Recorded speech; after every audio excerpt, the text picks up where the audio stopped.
Hey, hi, hello. Welcome to Diana Emerson today. We're listening to Cold Cases.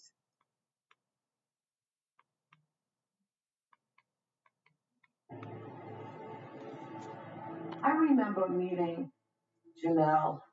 She was so excited and bubbly that it was infectious. You couldn't help but smile. And when she came to my house, it was like the sun came in. And when she was taken, the sun left for a while. When somebody you love is killed and there's no justice, there's no conviction. I don't want to say I was walking in a dream because it was more like walking in a nightmare. As the years went on, I started doubting whether she would ever have justice. And now, as I speak about it, it's like it happened yesterday. I could feel it. I still don't believe it.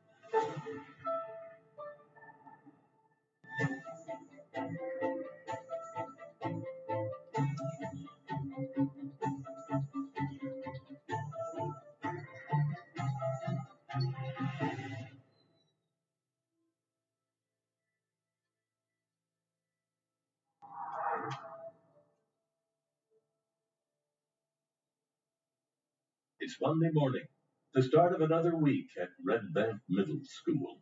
Teacher Janelle Melton has something special planned for her fifth graders, a guest speaker of sorts. The students take their seats, but Janelle doesn't show up. School had been in session for a couple weeks, and President Obama had did a speech about education. She was going to bring her class to my class, and we were going to play the speech inside the classroom. Mrs. Melton wanted to show us that we can be a part of history, and she actually attended the inauguration for Barack Obama. The time has come to reaffirm our enduring spirit, the God given promise that all are equal, all are free, and all deserve a chance to pursue their full measure of happiness. She actually had a picture that she shared with us, and it was like pretty much her standing in the crowd. You could see the sense of wonder and pride on her face and the seriousness. Oh, she was going to that inauguration. If she had to walk, she was going. You hear me? Janelle taught social studies, had a passion for history, and also knew how to teach it to students to get them interested. She would learn all the quirky facts about the different people that she was teaching, and her enthusiasm about history, it transferred to the students. They loved it. She was adamant, I'm going to be the teacher of the year. She was writing lesson plans in August. She was talking and thinking in terms of how she was going to implement her lessons. It was inspiring. I knew Janelle in Trenton when we were young. Her elementary school was across the street from our house. And I used to talk little junk to her and, flirt with her a little bit, things of that nature. Once I graduated from college and I started working as a counselor for school-based youth service, and she was also a teacher, and I saw her, I was like, wow, she looking good. So, what I mean? I'm fresh out of college. I'm a bachelor, so I feel like I'm living a life. Like I'm like, what's up with her? Michael gets serious about Janelle and leaves his bachelor life behind. She was the one, and I felt like I should put a ring on her hand. Me and Janelle got married in Jamaica August 28th, 2003. We had a ceremony in Jamaica at Sandals in Ocho Rios, and we had about 30 people. It was beautiful, man. I was still young then, though. I was like 27, 28. She was 1 year younger than me, so she had to be about 26. I was excited and stuff, like I'm really married. Michael and Janelle are a married couple and co-workers at Red Bank Middle School. Miss Mountain, she was always very happy, a happy-go-lucky woman. While Mr. Mountain, he was very chill. He was very laid back, very well put together. They were definitely like yin and yang. A happy home life and rewarding careers. It appears Janelle and Michael have a solid foundation. But 3 years after their wedding, that foundation starts to crack. She cared about me tremendously. It was just like I had never met nobody that was so into me like that. Whatever I needed, she was right there. But the way I was raised, later on, it kind of made me feel uncomfortable because I wasn't used to that much affection. I used to go out and spend time away, and I had just started my basketball company, so it was more of me being immature and not really being able to handle that kind of love and the responsibility of being a husband. That's why I filed for divorce. Most of the people probably thought that she wanted to divorce me, but she wouldn't have never left me. She told me that. Once the relationship had got to a certain point, she had felt comfortable with, she had her own space. You know what I'm saying? And I respected that. So we still saw each other all the time, and we talked on the phone every day. Half the school day slips away, and there's still no sign of Janelle. The school secretary asks Michael to check on the missing teacher at her home in Neptune City, about 20 minutes away. I pull up at the house and I see the car in front of the house. So I feel kind of relieved because I know she's at least home. So I'm thinking I'm just going to bang on this door, yell out her name, tell her to get up, and tell her to go to work. I yelled out her name, there was no answer. And then I tried the doorknob, and the door was open. And I went in, and I was still yelling out her name. And I made the quick left to go to the room. And then when I walked in the room, that's when I saw her on the floor. When I found her, she had her nightgown on, and I saw a little bit of blood at the top of the nightgown, and her face looked like it had makeup on it. So I immediately thought that she fell when she was doing her makeup. And then that's when I picked up the phone and I called 911 and I told them to hurry up and come over. And I was asking her, like, what did you do? What did you do? What did you do? I remember saying that because I thought that since we were separated, she couldn't handle it and she had did something to herself.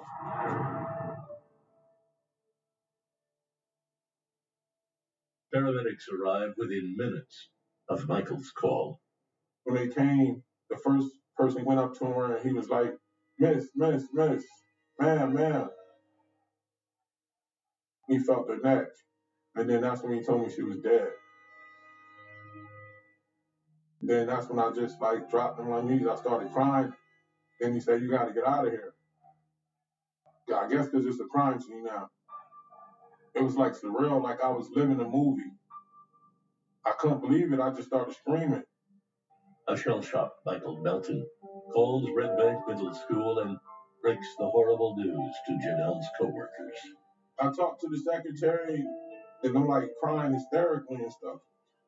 Then I told him, like, the guy says she's dead. We drove to her apartment and I saw the yellow tape. And I said, oh my God. I started screaming, oh my God. I said, somebody hurt her. This is a crime scene. It looks like a scene from a movie, or maybe like the first 48 episode. The scene at Janelle's apartment is gruesome enough to shock even the most experienced homicide detectives. It was evident to the detectives involved that Janelle Melton was the victim of a brutal beating, and she was tortured.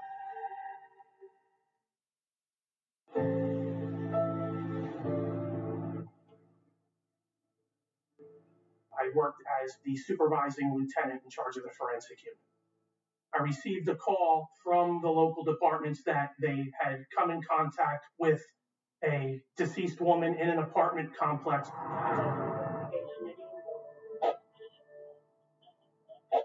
Bright Norm's apartment is a garden-style apartment. They're 2-story buildings. Janelle Melton's apartment was located on the first floor, and it was accessible from a common walkway. With just a quick look around the crime scene, detectives know they're searching for at least 2 killers. Because of how physical the crime scene was, how brutal it was, we believed it was a male more than one. The kitchen dinette area had a window, which I noticed immediately as a point of forced entry. Directly under that window, on one of the chairs, was a footwear impression where someone came through the window and stepped on that chair. They noticed that the kitchen area was ransacked. The kitchen cabinets were open. The closets were went through. They had gone through cereal boxes. Somebody was looking for something. Detectives believe that Chanel was murdered in her bedroom during the late night hours of September 13th. It was evident to the detectives involved that Jonelle Melton was the victim of a brutal beating, and she was tortured. And in our opinion, these injuries were caused over time until her death in an attempt to get either information or something from her. Ultimately, without leaving witnesses, they shot her through the head and killed her. Crime scene techs scour the apartment and find items that could be telltale clues. Throughout the house, we noticed that there were no candles. We know that the victim was not a smoker. There were no cigarettes. There were no ashtrays. But at the base of that window, we located a pink-colored lighter, and the lighter itself seemed to be out of place. There was that piece of fray-colored duct tape. It appeared that it was used in a manner that could potentially have been a binding, and it had obvious signs of blood staining on it. And located near Jonelle Melton's body were used latex gloves. They were collected for evidence and submitted to the laboratory for examination. While evidence is collected inside, detectives move outside to talk to a distraught Michael Melton, Chanel's soon-to-be ex-husband and close friend. They was like, you're going to have to answer the same questions a lot today, so you're going to have to be prepared for that. So I was like, okay. Michael was the soon-to-be ex-husband. He was the first one to discover her body. He was close with her. So I'm sure the detectives wanted to get a feel for what he was thinking about her at the time.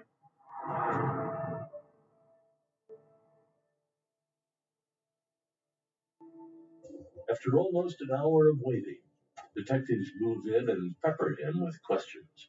At first, the detectives started out like they was trying to get information and ask me about our relationship. And then when I started answering the questions and telling them, then they started getting a little invasive. I don't want to offend you or anything, and I know this is a little personal, but like, were you guys still sexually involved? Sometimes, yeah. But I still loved her, but I just knew that once we got into the marriage thing, it wasn't going to be, you know what I'm saying? Yeah. When they asked me about the house and they told me how ramshacked it was, I couldn't remember none of that. I think once I saw her, everything else just shut down. Even if they was trying to come off of me like crazy and stuff, I just still was answering their questions because I knew I didn't do nothing. Michael says he was visiting a friend the night of Janelle's murder. Then later that night, he went to his girlfriend's house. Michael agrees to give a DNA sample and then leaves police headquarters to be with grieving family and friends. Meanwhile, detectives make their next moves. They run down Michael's alibi and search Janelle's apartment complex. There were forensics detectives outside in dumpsters, behind bushes, just trying to find any type of evidence they could. When detectives talk with Michael's girlfriend, she verifies his alibi, and his phone records place him nowhere near Janelle's apartment the night she was killed. Detectives are confident that he had nothing to do with Janelle's death. There was no reason for Michael to ever be involved in anything like this. He still had a wonderful relationship with Janelle. Although they were ex-spouses, they didn't act like ex-spouses. They had a really nice personal and working relationship. Investigators might have moved on from Michael, but the media hasn't. Now, all of this time, I'm thinking that I'm being truthful and helping them, like telling them everything they needed to know. And then 2 days later, when the newspaper article came out, that's when I knew that something was wrong. It said she was found. It didn't say who found her. And in the last paragraph, it said she was estranged from her husband. And when I saw the word estranged, I said, whoa. Then it said their divorce was supposed to be final October 6th. And this was like September 16th. So now I'm like, oh my God, they trying to say I killed her.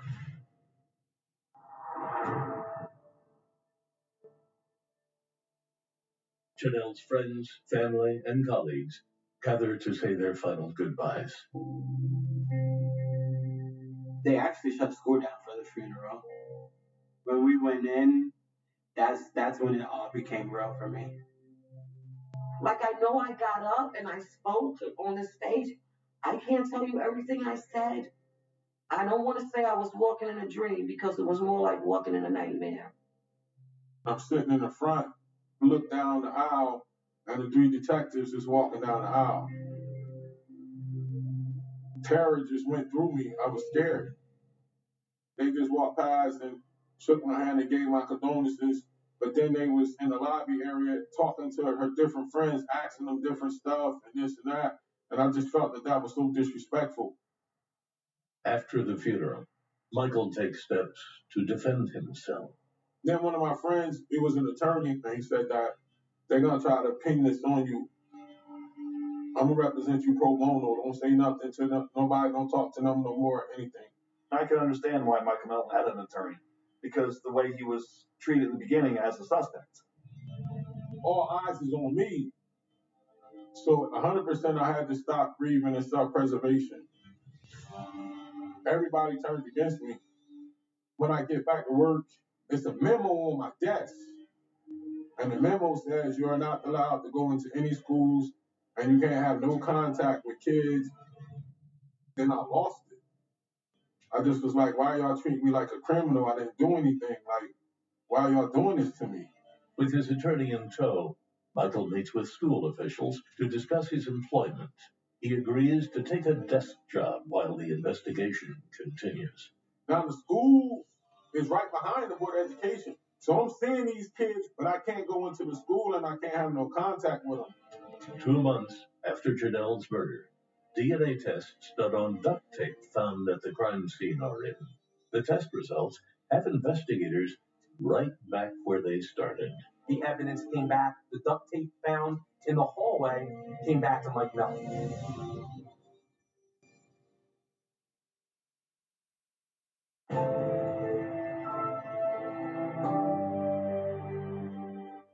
Monmouth County detectives have recovered DNA from a piece of duct tape found in Janelle Melton's apartment. This tiny piece of evidence is now at the center of the investigation.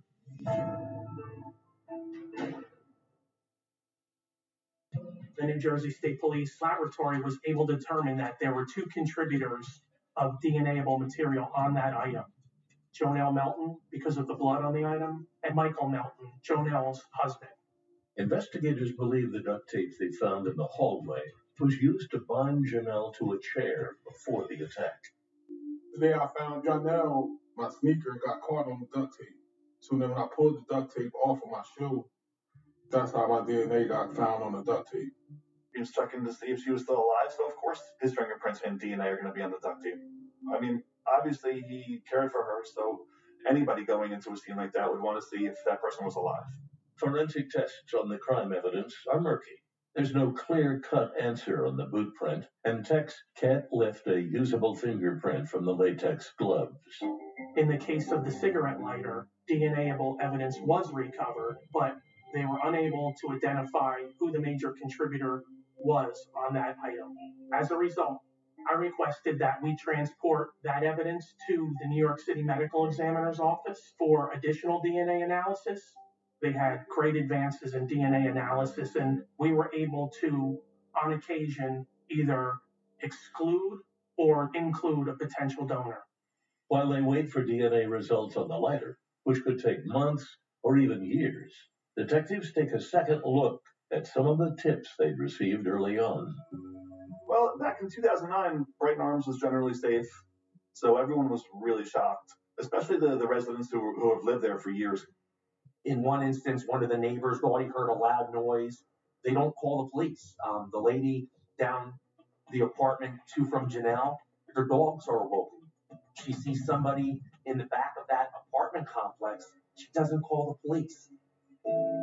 The thought of knowing that there were individuals that actually knew or had some sort of idea of what had happened It made me question, like, how do you know these things but hold on to them?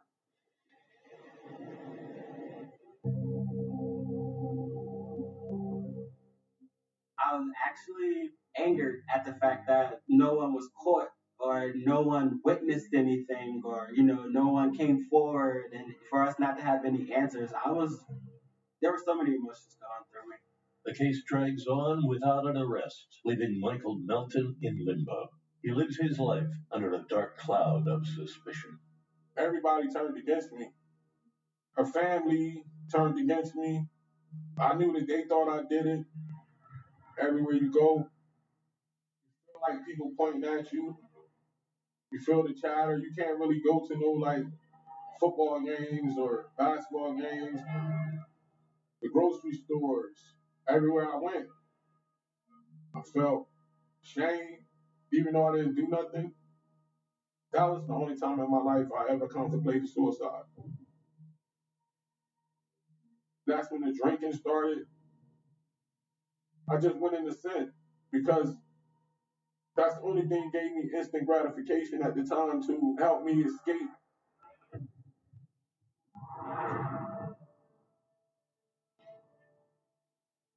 Janelle's family braces for the third holiday season without her. Finally, though, there's a break. Techs find DNA on the lighter. They were able to identify the major contributor to the DNA as Gregory Jean-Baptiste. Gregory Jean-Baptiste was involved in gangs, specifically the Bloods. This is a picture of the young lady. Her name was Janelle Melton. Well, like that's what her for. Never seen her. Despite his DNA connection to the lighter, Jean-Baptiste claims he had nothing to do with Janelle's murder. We were trying to say that your DNA's in the scene. I've never been there before. You ever been there? Jean-Baptiste claims the lighter isn't his, but he offers an explanation as to how his DNA was found there anyway. Drugs is my I shake a lot of drugs when I was done.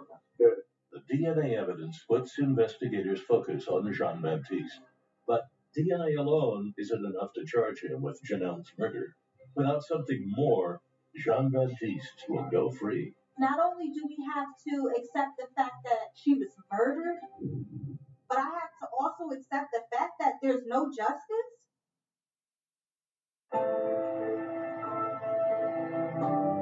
Detectives investigating the murder of middle school teacher Janelle Melton are face-to-face with Gregory Jean-Baptiste, a convicted felon whose DNA was found on a lighter discovered in Janelle's apartment. How do you explain it? What is my DNA? It's on evidence that was left. What's evidence? The DNA on the lighter would indicate that that person was there because the lighter was found at the scene. Detectives go around in circles with Jean-Baptiste, who admits nothing. After 27 minutes at the interrogation room, the suspect has had enough. All right, I'm done. You done?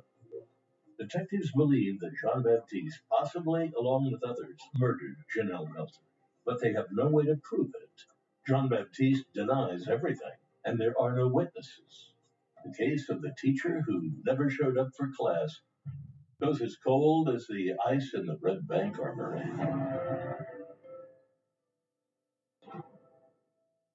The problem with it was it's not DNA on something that was used to harm Janelle. It was found on an otherwise innocent object in another room. It wasn't like a mask or a gun or a knife. It was on a lighter under a window. Neptune City Police are determined to reignite the investigation and catch Janelle's killers. They assign this cold case to two narcotics squad detectives, Scott Semmes and Matthew Quagliato. This case needed a new set of eyes. They needed somebody who was not going to stop until these individuals were brought for justice. We reviewed multiple reports. We reviewed the whole case. Basically, we reopened up everything as it was just a brand new case. Despite the energy new detectives bring to the investigation, fresh leads are hard to come by. While police pore over old reports and evidence, Michael Melton lives life branded as a killer. Everywhere I turned, I couldn't get away from it. I see the original detective in the barbershop, and he'd still say something to me. So it was going on like for years like that. They just made my life hell, man. And it was nothing I could do about it. Tired of being cloaked in suspicion, Michael can't wait for police any longer. He reaches out to a friend to help him clear his name. If something happened in Brighton Arms right there, the streets talk. I knew I couldn't go out there and get information from anybody because I'm not from there. So I knew he could. He called this guy over, and he told the guy, like, yo, this my man's. He just want to know what happened to his wife. It's driving him crazy. We came back 2 days later, and the guy told me what happened. Michael's friend doesn't reveal the killer's names, but he does reveal crucial details about the night Janelle was killed. Michael wants to tell detectives what he's learned, but cooperating with police is risky. I truly believe it comes back to gang intimidation and people not wanting to come forward because either they don't trust the cops or they believe that the cops are going to put them in a bad predicament, where certainly their lives and their family lives could be put at task.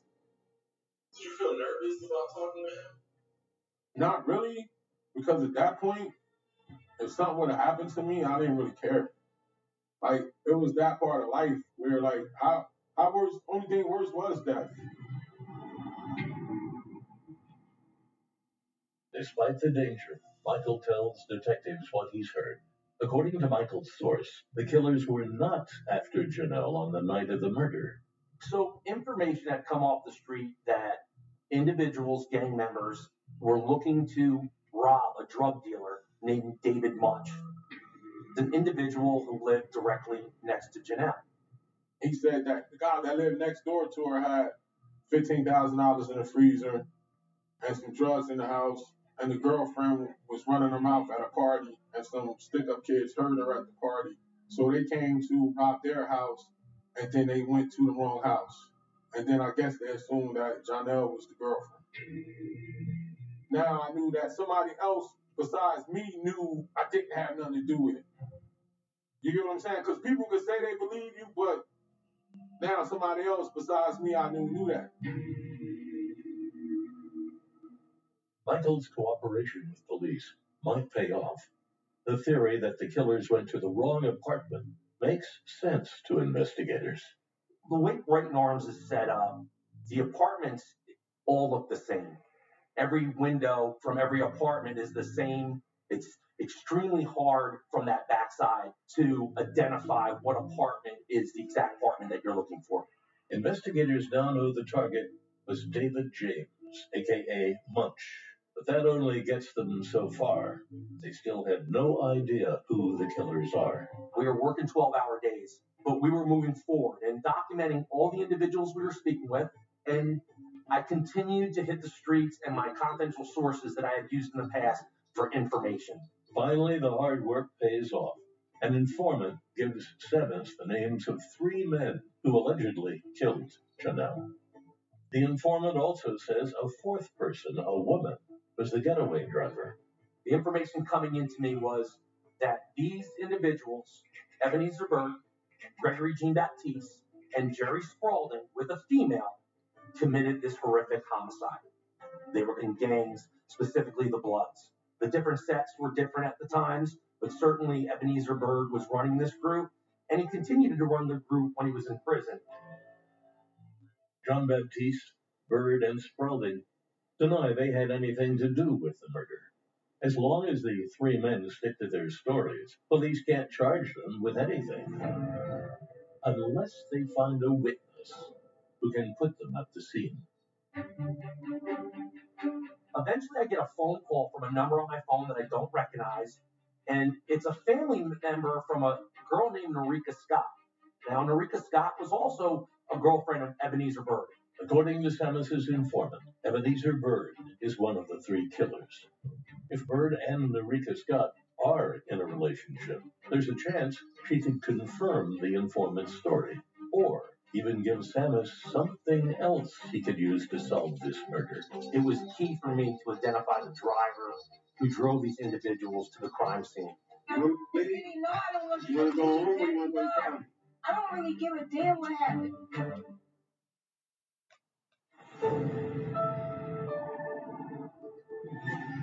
Detective Scott Samus and Matthew Quagliato want to question Narita Scott, the girlfriend of Ebenezer Bird. Bird is a suspect in Janelle Melton's murder.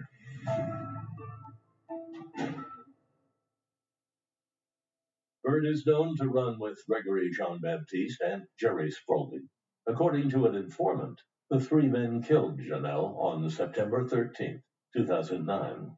The men were allegedly driven to Janelle's apartment complex by a woman whose identity is still unknown. All three men deny involvement. Narita Scott's father brings her in. Her father's concerned because her father knows the relationship she has with Ebenezer Bird. Certainly, he knows the ups and downs that they've had. And he knows that this case has been the hot news. You need to talk. I'm here. I could have stayed home. They could have came. Maybe you should step out because you're pissing me off. You're putting me under way more pressure than I'm already under in my ear, Dad. Do you understand how I'm feeling? The video speaks for itself. The video shows her cooperation, how scared she is. It's so important that you tell me the truth because she's relying on it. All right, I want you to look at it. I want you to understand. Okay? Narita said that when she was at a prison visit with Ebenezer Bird, he had confessed to her that him, Gregory Jean-Baptiste, Jerry Spaulding were involved in the murder of Janelle Melton. So he says it's him and Jerry Spaulding, and he's with a girl. Do you know the girl if I showed you a picture? Elizabeth Pinto was a former girlfriend of Ebenezer Bird, and she turned out to be the key witness in this case. If Elizabeth Pinto was there when this crime took place, it was so important for us to corroborate this information if in fact she's the driver. Hey, hold on up. You all right? Matt and I bring her to one of the Perth Amboy Police Departments, and we go live. And probably the most important interview of my life. So tell me about in September, early September, what happens? You could see there's a little bit of fear in her eyes. She is very trembly in her voice. She's very standoffish. She really doesn't want to talk about it. I'm just scared, Scott. Like, it's not easy to be in my position. Do you believe that she deserves justice? Of course. Do you believe that the husband and the mother and the sister deserve to know what happened? Of course. Once I broke her down, she finally said I was the driver.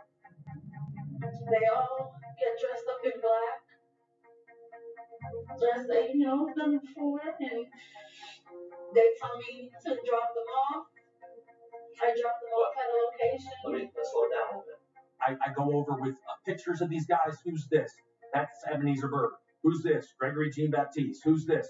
Jerry Spaulding, And you continue to have her ID these guys. Where did they tell you where they were going? They just told me to drive. They told me where to go. Is there anything else you want to add?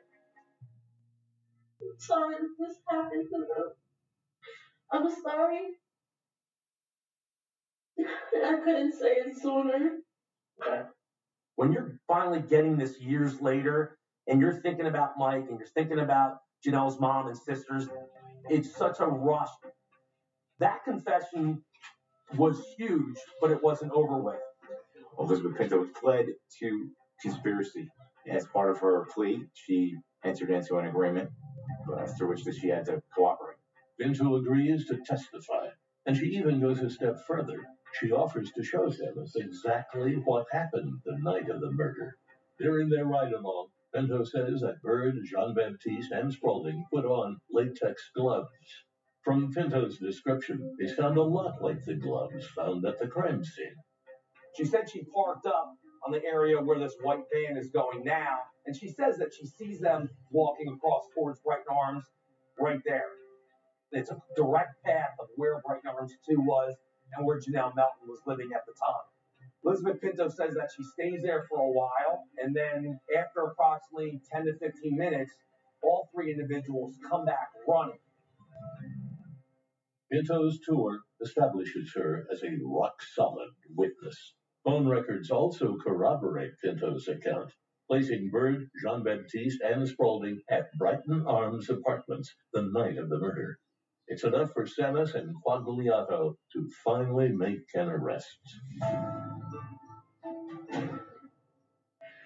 Today, prosecutors announced charges against 3 men in the cold case murder of a New Jersey teacher. Police say the men broke into the wrong apartment in the complex and encountered the woman inside. Gregory Jean-Baptiste, Jerry Spaulding, and Ebenezer Bird are charged with first-degree felony murder, second-degree robbery, conspiracy, and unlawful weapons charges. All 3 men maintain that they are innocent and are not responsible for the murder of Janelle Melton. They were going to be charged with felony murder based on the fact that she was killed in the course of a robbery. They broke into Janelle's apartment and were attempting to rob her, and that's why she was killed. She was a valued member of the community, and no one deserves for this to happen to them. But of all people, it's the fact that it happened to Janelle. It's even worse. When this happened, it was like it reignited me, like my hope. Like, wow, you mean she could get justice?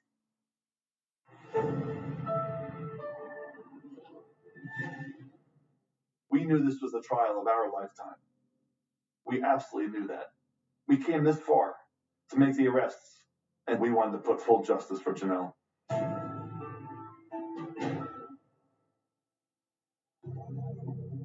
Monmouth County prosecutors have a solid case. Their star witness and centerpiece is Elizabeth Pinto. She says she was with the 3 men the night of the murder and can put them at the scene.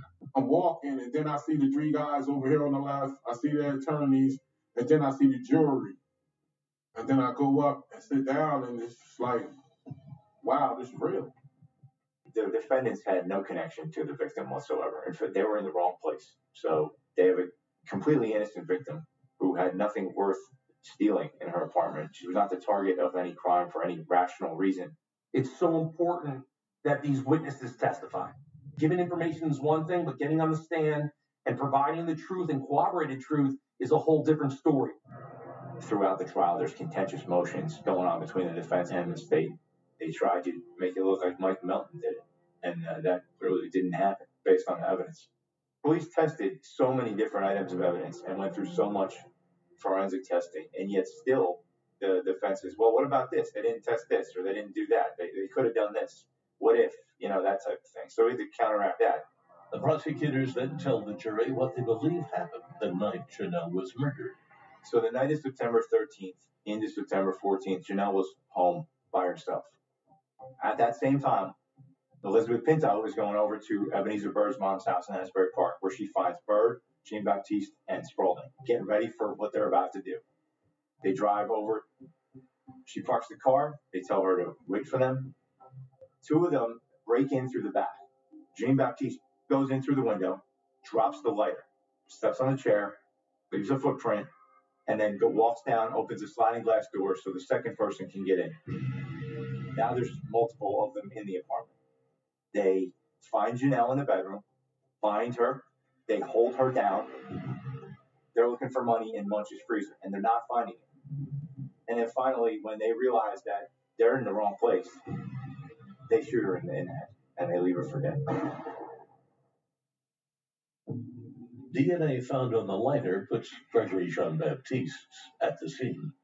Phone records place all 3 men at Janelle's apartment complex on the night of the murder, and Elizabeth Pinto's eyewitness testimony ties everything together. What did you drive them to do? I drove them to, I guess you could say, steal some money. That they heard was in an apartment. And all 3 of them got out the car and went on their way, into the apartment complex. And I didn't see them for a little bit after that. Ebenezer Bird, Gregory Jean-Baptiste, and Jerry Spaulding are all found guilty of first-degree murder, robbery, conspiracy, and weapons charges. A 4th man, James Fair, pleads guilty to conspiracy to commit burglary. James Fair was guilty for spreading the word to other gang members that there was money in David Munch's apartment. Once I heard the first guilty, I just knew that it was gonna be guilty, guilty, guilty, guilty, guilty, guilty. Then it was just like, yes. I remember doing that fist bump thing, like real happy, like yes, like it's over. And the verdict came down on my birthday. When I heard that verdict, it was like, yes, finally, like finally. When I heard it, I was at school. I couldn't contain myself. I ran into the principal's office who had a relationship with Janelle and loved her. And I told her, and we just started hugging and crying.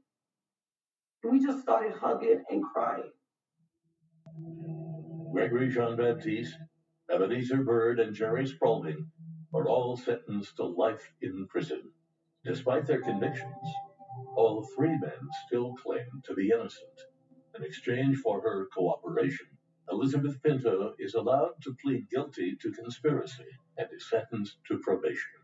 James Fair is currently serving an 82-year prison term from a previous conviction on 78 unrelated crimes. He is eligible for parole in 2065. On that day, 2009, 2 people died. Not only she died, but I died too because I wasn't the same person after that. It makes me feel like sad that I wasn't there to protect her. What people fail to realize, I got in this situation trying to do the right thing. I hit my bottom with alcoholism and I had to go back to rehab. I found out I had a disease and I did the steps. And I had my spiritual awakening. It totally changed my life. Like I could see the world different than I ever could see it before in my life. Once I got past the anger and I learned how to forgive, then I started learning how to forgive everybody in the situation.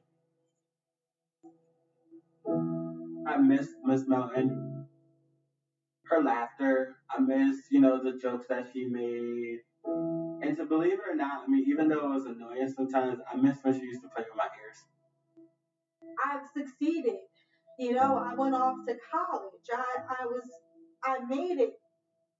And I'm just like, I wish that she was here for me to share these experiences with her, to share these memories, to share these stories with her. She was somebody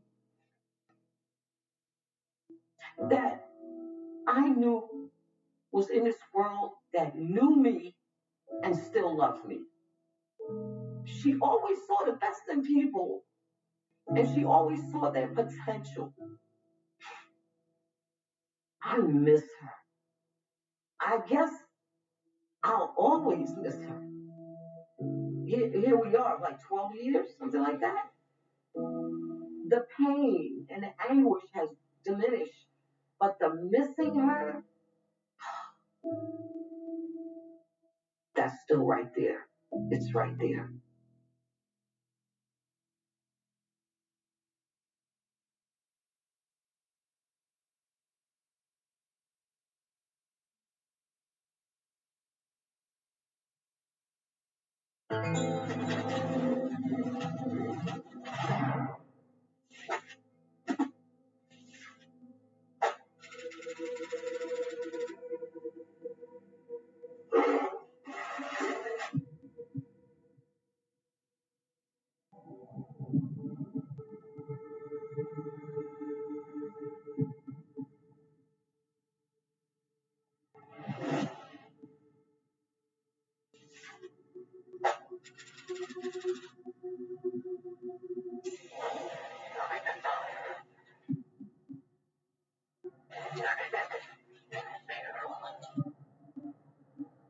Look at the flames.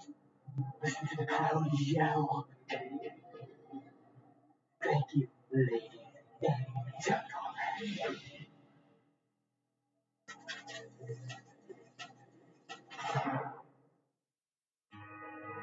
Baraboo, Wisconsin. In 1899, the Midwest town housed the winter residents of the Ringling Brothers Circus. A century later, another circus is about to inhabit the sleepy town. But in this show, the main act is murder.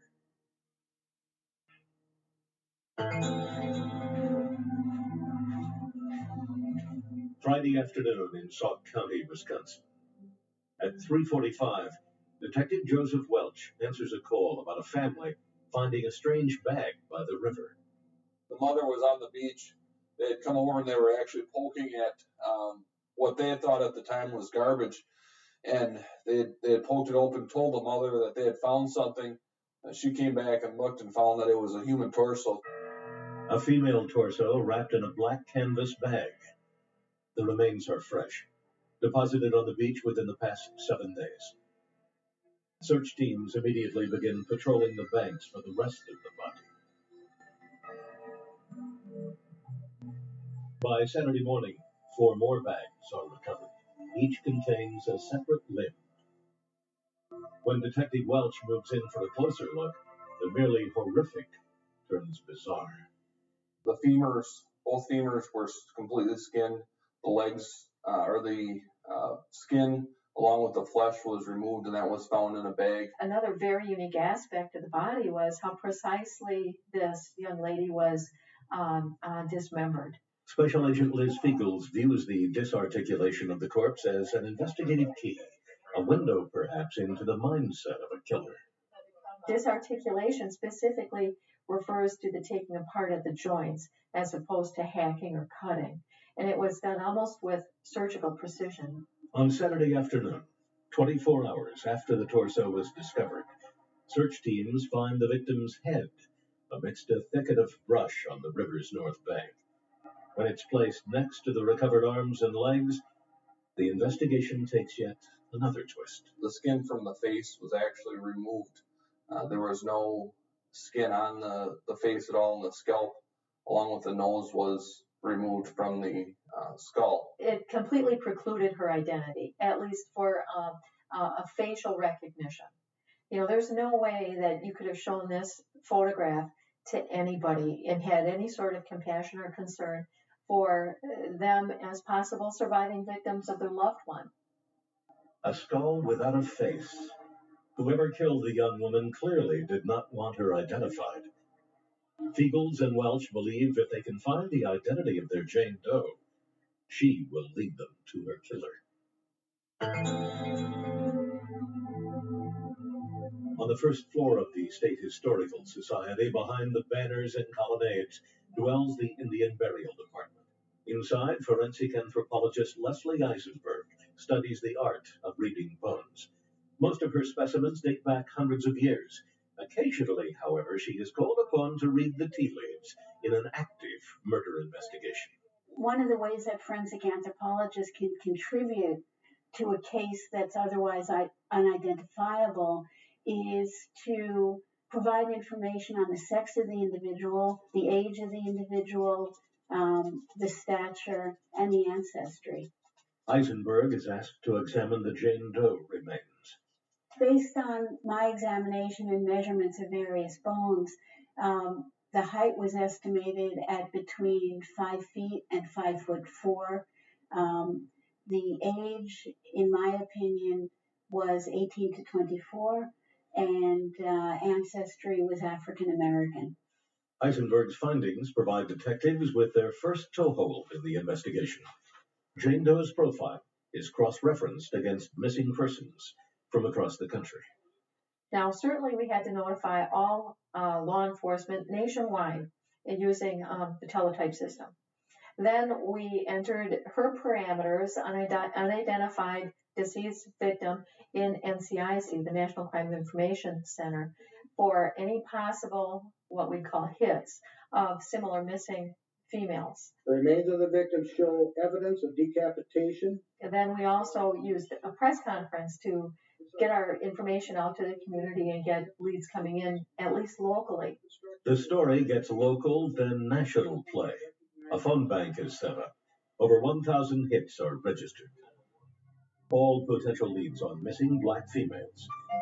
Detectives quickly realize they need more detailed information on their Jane Doe if the investigation is to go forward. Specifically, they need to put a face to their skull.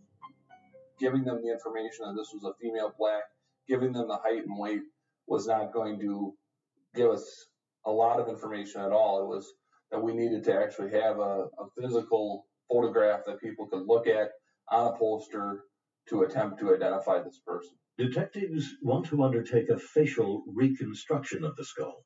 The problem is, it's a procedure that requires boiling any existing soft tissue off the bone. That's a step County Prosecutor Pat Barrett does not want to take. In order to do clay reconstruction, you need a naked skull, and we didn't have a naked skull. We also didn't know if we had anything of evidentiary value with the flesh itself, because we didn't know necessarily what weapons may have been used to do that.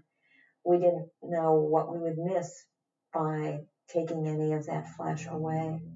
Unwilling to chance destroying critical evidence, Barrett refuses to allow the skull to be stripped for facial reconstruction. Teagles and Welch are forced to return to the initial phone leads for missing persons. The volume is overwhelming. In 1999, over 100,000 missing black females were registered nationwide. The chances of matching one to the detective's Jane Doe, especially without a picture or sketch of the victim, are slim to none. In time, the case of the dismembered torso goes cold. I believed that it was going to be virtually impossible to solve. And as time went on and we didn't have a missing victim being reported anywhere, and we had not been able to find a fingerprint match, I thought, this probably never will be solved. In the summer of 1999, a female body is found along the banks of the Wisconsin River. The victim's head is missing its face, making identification impossible. Traditional face reconstruction requires removing all flesh from the skull and reducing it to bone. It's a step the district attorney is unwilling to take for fear of destroying critical soft tissue evidence. The case goes cold and remains cold until one day when detectives happen upon a group of engineers working out of a lab in Milwaukee. It's not every day that an engineering professor that you get a call asking if you can help solve a murder. Bob Crockett works in the basement of the Milwaukee School of Engineering, home to an emerging technology called rapid prototyping. The basic idea of rapid prototyping is to take a computer model, anything that you can draw on the computer or import from medical data. A skull, perhaps. A skull is a good example. Usually we do industrial parts, things like engine blocks and things that people design. 3 dimensions makes all the difference. So you took an industrial technology and created something that we can use forensically. That's right. This is so cool. It is. It's really neat technology. Using rapid prototyping, Crockett is able to make an exact replica of the skull without removing any of the soft tissue the DA wants to preserve. Well, we received a data disk from the sheriff's department that had a CAT scan of the victim's head. And then you sent the information to the machine? All the data was sent to the machine, which sliced it up into probably about 10,000 different layers. And when you do that enough times, you've actually built up layer by thin layer a physical object. So each layer of paper represents a slice of the CAT scan. Is that right? Actually, each layer of paper is quite a bit thinner than the CAT scan slice. A CAT scan typically pulls information out 1 millimeter at a time. So we've actually used our computer in this case to interpolate, to actually smooth out the CAT scan images to get a better representation of the actual skull. After 30 hours of processing, Crockett's machine has built up enough layers of paper to recreate the victim's skull.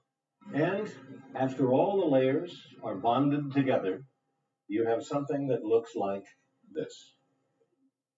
It feels like wood, and it looks like it's absolutely made to detail. Yeah, I think the feature definition is about 1/1000th of an inch. It's an identical replica to the actual skull. When I actually saw the skull, I was amazed. I thought it looked exactly like a actual skull. All the proportions down to the teeth, the eye sockets, everything was exactly the way an actual skull would look like. Welch drives the skull to Lexington, Kentucky, in the office of Dr. Emily Craig, a world-renowned expert in the field of clay reconstruction. Welch presents the rapid prototype skull to Dr. Craig. I thought it was really well done. Since it was made with layers of paper, you could still see the layers, and so it was like a topographical map of the entire skull. The next day, Dr. Craig begins the process of building a face from the skull. These are basically the ingredients that we use, the materials that we use for doing a 3D facial reconstruction. Craig uses a knife, erasers, glue, and clay. Her most important tool, however, cannot be found on the shelves of any store. The best tools I have are right here. Craig starts by consulting an anthropological chart for the typical tissue depths of a young black female. Using the erasers, she plots these out on the skull. And those were then glued on the skull at these specific places. And then I simply connected the dots in 3D with clay and built the face up according to this particular victim's skull structure. Craig then moves from skin tissue to eyes. The eyes have to be there first, and working on a correct gaze is actually one of the hardest aspects of doing a facial reconstruction. Once the eyes are set, it's like, okay, now let's do the rest. The rest takes 3 days to complete. 3 days Dr. Craig spends alone, relying on an innate sense of feel to reveal Jane Doe's identity. As a matter of fact, the final stages of the reconstruction I actually do with my eyes closed. So I'm feeling the contours and seeing if it's symmetrical. Some people say it's a little bit of clairvoyance to kind of think how this person would look. And when I'm doing a facial reconstruction, I almost hate to say this because it makes me sound like so much of an artist, but it just has to feel right. On September 16th, it feels right. It's an approximation created to suggest the victim's facial contours and the proportions of the facial features. Dr. Craig presents her approximation of Jane Doe to cold case detectives. It was phenomenal. I expected a Gumby sort of clay figure that would not at all look human. This actually looked like a photograph of a person. 4 different photographs are taken, each showing the same clay model in a slightly different way, with longer hair or glasses. It really personalized the case for both Detective Welch and myself when we could see this young lady's face. The pictures are placed on posters and distributed around the world. It would be 2 more months, however, before cold case detectives get the break they need, but it would happen less than 100 miles away.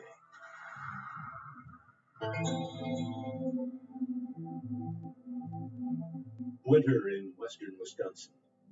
On a Wednesday afternoon, nurse practitioner Sherry Goss makes a routine stop at the local grocery store. I stopped at the cash machine at the front of the grocery store and looked at a poster out of the corner of my eye and saw what I thought was a picture of Muivano. It just struck me very immediately that that was her. Her name is Muivano Kupaza. In 1997, the 23-year-old Tanzanian lived with Goss and her husband in Madison. It's been a year since Goss last saw the foreign student. When she first sees the poster, Goss thinks it's a photograph of Muivano. Then she reads the details. Very upsetting. And tried to convince myself that it couldn't be true. But I was quite convinced that it was her. And very frightened. Goss provides cold case detectives with Muivano's name, but precious little information about the young woman's whereabouts. The team checks with immigration, but can find no identifying information on Muivano to check against their Jane Doe. Cold case detective Welch then discovers that Muivano had attended an English language school during her time in Madison. He goes there with a hunch. We had known that she had handled documents at the school that she had attended, so we took those documents, submitted them to the crime lab, and the crime lab was able to develop prints from those. The prints are compared with lifts taken from the corpse. They're a match. The victim, who for so long has just been a skull, now has a face and a name. Muivano Kupaza. Detective Welch receives the news while in his car. I was driving down the roadway and I almost went into the ditch. It was an unbelievable feeling. I was extremely elated, I guess, that we at least knew who she was and had a place to start. Then, of course, the investigation takes a whole different angle. You can't really do productive investigation until you know who your victim is. A corpse without a face is found along the banks of the Wisconsin River. Months later, the female victim is still unidentified, the case cold. Technology, however, is able to replicate the skull, providing the victim with first a face and then a name, Wivano Kupasa from Tanzania. She had come to Madison in 1997 to live with her cousin, 37-year-old Peter Kupasa, and his wife, Sherry Goss. No, I think she was excited about coming here and furthering her education. She wanted to study so that she could have a good job back in Tanzania. Sherry Goss and Peter Kupasa welcomed the Tanzanian woman into their home. At first, the arrangement seemed to work. Then Peter Kupasa began to change. Seemed to be very kind and caring. Through our time together, I found that that was not his true character, that he tended to manipulate and control a lot, that he was very concerned about himself above all other people. According to Goss, Kupasa's desire for control turned into anger, which eventually gave way to violence. In July of 1997, Sherry Goss moved out, and Wivano Kupasa followed, but she didn't stay away for long. She wanted to continue to go to school, so she went to stay with friends of hers, and I believe went back to live with Peter. Aware of Kupasa's capacity for violence, Sherry Goss warned Wivano not to return to her cousin. The warning, however, did not take. I was very concerned, but it was a difficult time in my relationship with Peter, so I didn't see her again. The next time Goss does see Wivano is on a police poster about a murdered woman. I knew that he was capable of harm and cruelty, but I didn't feel that it would extend to murder, particularly of a family member. On reflection, I decided that it was within his capacity. Goss shares her concerns with cold case detectives, and Peter Kupasa jumps to the top of their suspect list. They decide it's time to talk with the man who last saw their victim alive.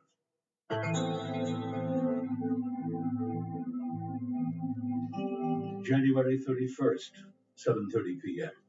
Detective Welch and Agent Fiegels approach a townhome complex in Madison, Wisconsin.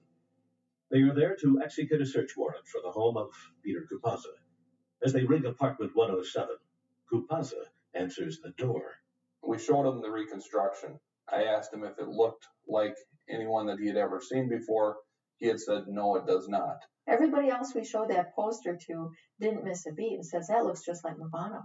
I asked him if it actually looked like Movano, and he said, no, it does not. He's the only person we talked to who said it did not look like Movano. Cold case detectives press Kupasa for details. He said she went back to Tanzania on April 25th of 1999. As he talks, one fact makes itself clear. Peter Kupasa is lying. He said that her father called him, said that she returned to Tanzania, that he had picked her up at the airport, and she arrived safely. We knew none of that was true. A suspect who lies is good. In a homicide investigation, hard evidence is even better. Inside Kupasa's apartment, cold case detectives find the murdered young woman's clothes, her jewelry, and her hymnal. In the upstairs bathroom, the first hint of murder. Behind the baseboard, technicians find a drop of blood measuring half an inch. DNA testing matches it to Wivano. One drop of blood, however, is a slim reed upon which to rest a charge of murder. Cold case detectives want more. They bring in Eagle, a dog trained to search for blood. He hits on multiple spots in Kupasa's home and garage. Well, as you can see, this garage accommodates about 28 vehicles. There were only about 8 in here at the time. And virtually immediately after entering the garage, she let him off leash, and Eagle, she sent him to search, and he immediately alerted on Peter Kupaza's vehicle, which was then parked in this stall. Eagle's alert convinces cold case detectives Kupaza is their killer. On January 31st, he is arrested and taken to Sauk County Jail to await trial on a charge of murdering his cousin.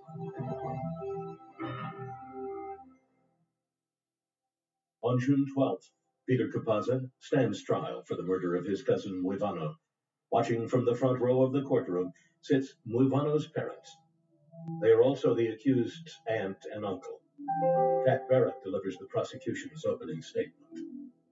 Our case to the jury basically was that she was a young woman who came here and was, to the best of our knowledge, totally dependent on Peter Kupaza. And that Peter Kupaza lied about things that he had no reason to lie about when law enforcement contacted him, lies that were proven to be lies. Kupaza enters a plea of not guilty. This has been going on.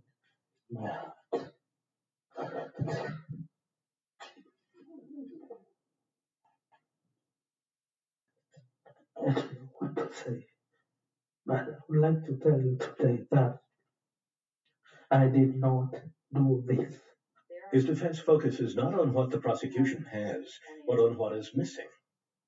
Certainly the defense was the obstacles. You don't have a cause of death. You don't have a motive. You don't have a manner of death.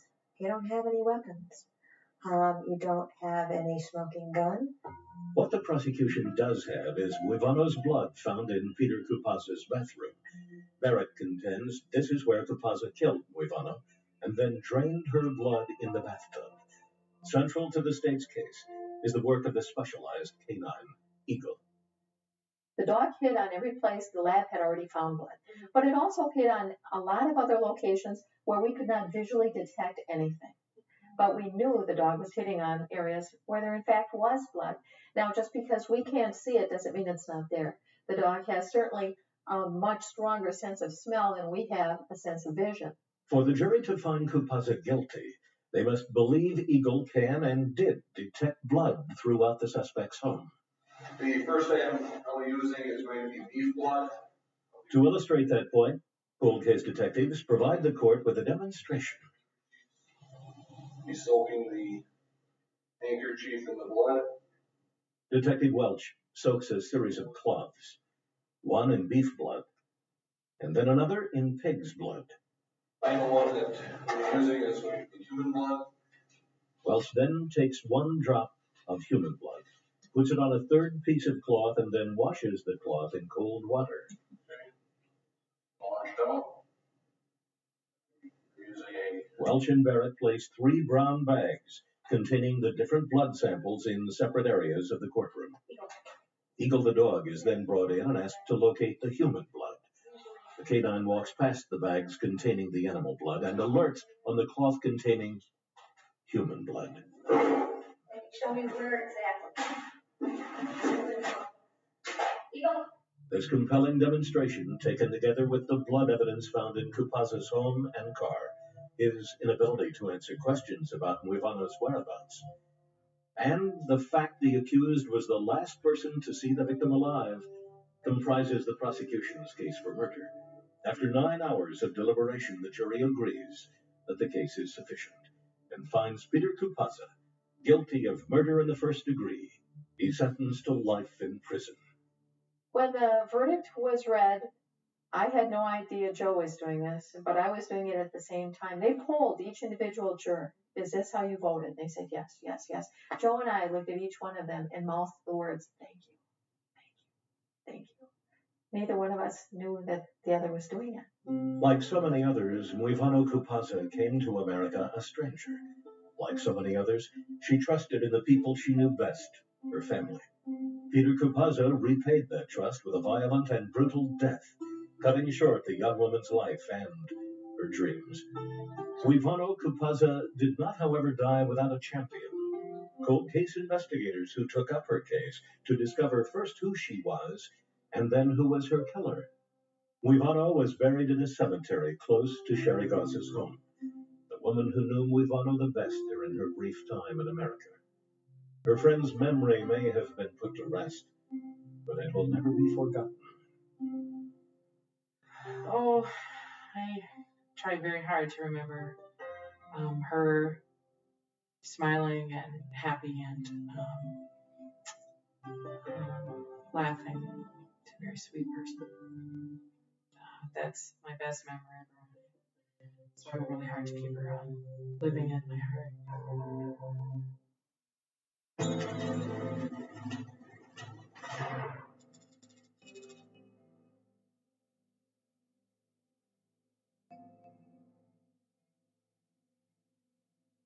Just south of San Francisco sits the county of San Mateo, home to the wealth of Silicon Valley. Here, land is gold, with million-dollar homes shoehorned onto tiny lots, each lot part of another block, each block eating away at the natural beauty of Northern California. John Dellinges is an arson investigator for the Woodside Fire Department. This was really an open land area, a lot of farms and horses and sheep up here. They were like little ranches, country, type homes. And now all of a sudden the area is being built up with brand new big homes, 4,000 to 6,000 square foot. As the hammers fall and the wood is cut, resentment builds in the area, and new housing starts to burn. All of the houses were under construction. We had a total of 11 fires that were all similarity in sets, and all in the same vicinity, some on the same street. 7 new homes in the span of 12 months, burnt to the ground. Fortunately, no one is hurt, but losses are in the millions. Dellinges videotapes each of the fires and studies them, hoping to discern a pattern. Messages scrawled on the walls provide him with his first clue. There were handwritten messages written on the walls, neighbors revolt, no more homes. Experienced arsonists, number one, they don't leave clues. And there were a lot of things that were left at the scene that indicated to us that juveniles were involved in it. A task force of state and local officials is formed. Dellinges begins nightly stakeouts of the neighborhood. Kirk Landyke from the California Department of Forestry provides backup. We kind of felt that it was taking on a little bit of a dangerous tone. I mean, we had somebody that was very open about burning these homes down and was straightforward about it. They just stepped up and burned these places. In 1988, the spree continues. 4 more homes set on fire, bringing the total to 11 destroyed in the area. One of the houses that was under construction that was set on fire was occupied. People were asleep, smelled the smoke, called us. We got there, and the owners had extinguished the fire. As neighbors watch their homes burn, fear ripens into suspicion, and the community begins to turn on itself. Everybody was suspicious of everybody, and everybody was saying, hey, I think my neighbor might be doing this. There was a lot of pressure put on everybody to get something going here, and we just weren't able to really identify something. We kept up the patrols and the nighttime surveillance work, but we're still unable to find anybody that was responsible for setting these fires. After 3 years of investigation, the team is still no closer to finding their arsonist. Frustration takes root, and fresher cases are given priority. By May of 1990, the task force has dwindled to a precious few, and the San Mateo Fires case goes cold.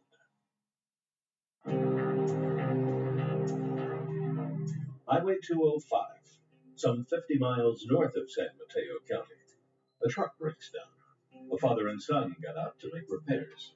The fellow broke down about where that pickup is, and he was going to come to this house that's over here to use the phone. The boy sees an army jacket bundled in some bushes along the side of the road. And he kind of come in here and he kicked it, and when he did, the cassette tapes and the videotape fell out of the jacket. The boy picks up the tape and brings it home. This is the tape the family sees and hears.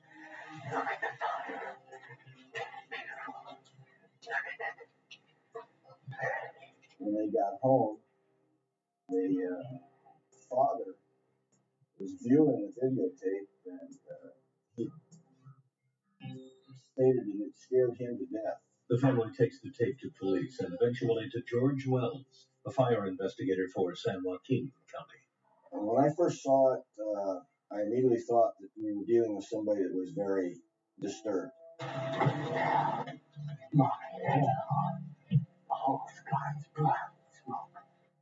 The house captured on the video is fully involved with fire.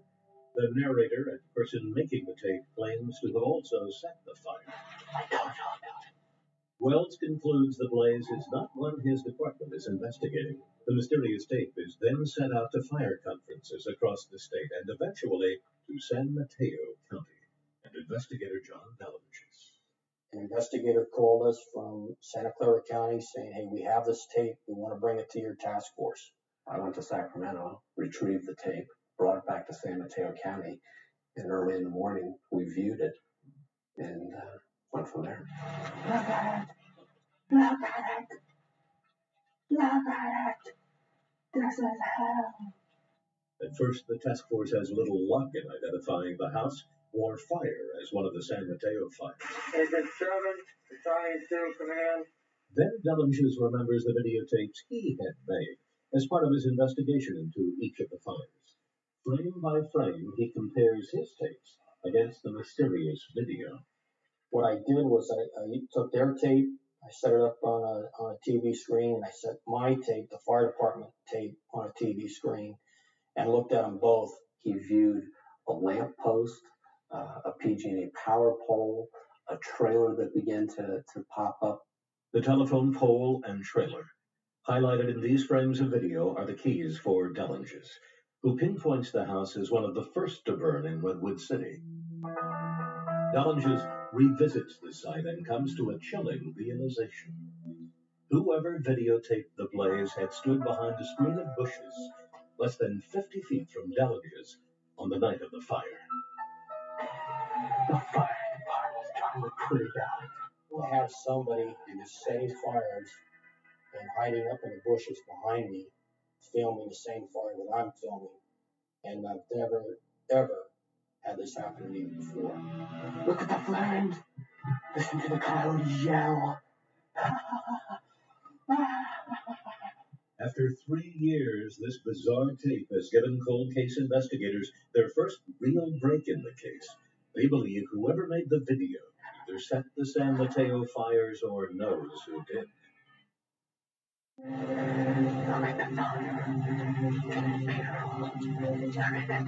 This tape, found wrapped inside a coat along the side of a California freeway, has breathed new life into the hunt for what cold case investigators believe to be a serial arsonist. This case was very unusual and incredibly interesting from our standpoint because of that mechanism of the tape, geographically where it was found and how it came back to us. That was a pretty amazing thing in itself. I said I'll die. I said I'll die. The narrator on the tape appears to be claiming responsibility for setting the fire. Cold case investigators reach out to the public in an effort to put a name to that voice. We had another task force meeting. We said we know where the fire was, and it's tied into all of our other fires. So therefore, we decided we were going to put it on television. On September 9th, Unsolved Mysteries airs the mysterious video. San Joaquin fire investigator George Wells is in Los Angeles, where they field more than 1,800 phone calls. Phone calls came from all the way from Australia, Canada, throughout the United States. A lot of weird phone calls, psychics and all this. During the last 30 minutes of the show's feed, the team gets 5 calls, all from San Mateo County. It was either the third or the fourth call where somebody called in and they even described a young man. That caller is Doris Lance, a neighbor in the area. We were sitting watching Unsolved Mysteries. I was looking at it, and it looked just like the fire we watched burn, a year or so earlier. Did I see no more? I told you. Lance believes the name mentioned might very well belong to her 17-year-old neighbor. Look at it, Omar. She said it was a kid that lived across the street whose name was Omar. So that name was a concern to us because that was a name that was used on tape. Cold case investigators decide to talk to Lence's 17-year-old neighbor to discover if he is the person mentioned on the video, and if so, why. Redwood City Police Detective Mark Polio questions the boy. Initially, this youth denied any knowledge or involvement in the arson or the taping of the fire. The 17-year-old is brought into the police station and questioned further. In short order, his story begins to crumble. We pressured him a little more, and eventually he did admit that he did know about it. Had not seen the tape until it was aired on TV, though, but his friend who burnt the house had told him he did videotape it. The boy gives Polio the name of the second youth, an 18-year-old who investigators believe actually made the video and perhaps set the house on fire. Police put this second youth under surveillance. Before they can act, however, the suspect's garage goes up in flames, providing Dullinges and Landike with a free look inside the suspect's house.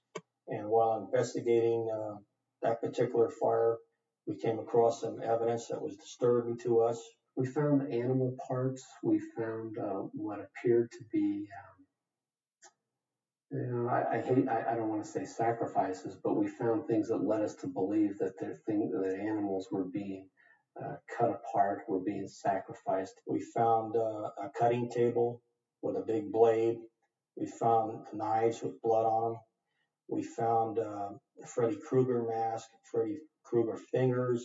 It was a concern to us at this time that the kid that lived here needed some help. Definitely put him as the number one suspect. On September 27th, 1990, they bring the 18-year-old into the station for questioning. He broke down and cried and eventually started admitting that he had committed this one arson. Inside the boy's home, they find more tapes and more evidence that he may have been involved in more than just one fire. The arsonist message spray painted on the wall. Please. Home video documents the boy's fascination with television coverage of the fires. There's also a scrapbook of sorts, a collection of newspaper clips on the fires. What we find in serial arson type cases is the suspect will document his acts in some way, keep newspaper articles, write a diary, what have you. But in the age of the video camcorder, we're finding that more often suspects will use that to videotape their feeds. And in this case, I believe the suspect just wanted to document what he was doing to maybe perhaps relive it later or just have fun. But his fun appears to extend beyond a mere video diary. How you doing, Father? I hope you're doing real good. Sifting through the collection of tapes, cold case investigators happen upon a fascination with violence and satanic images. I'm on my way to get that son of a... And I'm gonna kill him. He had videos of him wearing bizarre outfits. One in particular was he was dressed up as Dracula, and he had a picture behind him looking at it saying, "You're next." I'm hungry tonight. Because tonight is a night where all evil and satanic worshippers come, where Satan rises again and fulfills the destiny of hatred and evil and sin. The kid was definitely needed some help. And now, to finish the job. This final tape provides police with what they believe to be a motive for the fires. A home video of two of the boys questioned in the case, playing Army in Edgewood Park near the scene of the fires. According to cold case investigators, it was this park that the 18-year-old felt compelled to protect, and in doing so, almost burned a neighborhood to the ground. This was their neck of the woods. This was their area. They had played in there. They had done military games. They had done sacrificial kinds of ceremonies out there. They pretty much didn't like this area being developed. And that is the reason for him setting these fires. Although investigators feel certain the 18-year-old was responsible for the string of fires in San Mateo County, they allow him to plead guilty to a single count of arson. They're focused more on rehabilitation than punishment. We also felt that the way the kids were going and the road that they were going down could easily have escalated to something else. Your help is next. In this case, we were able to identify him, stop him, and get him treatment. So hopefully it will never happen again.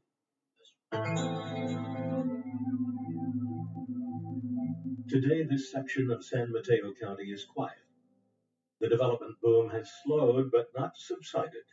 For fire investigator John Dellinges, this area has been home for most of his adult life.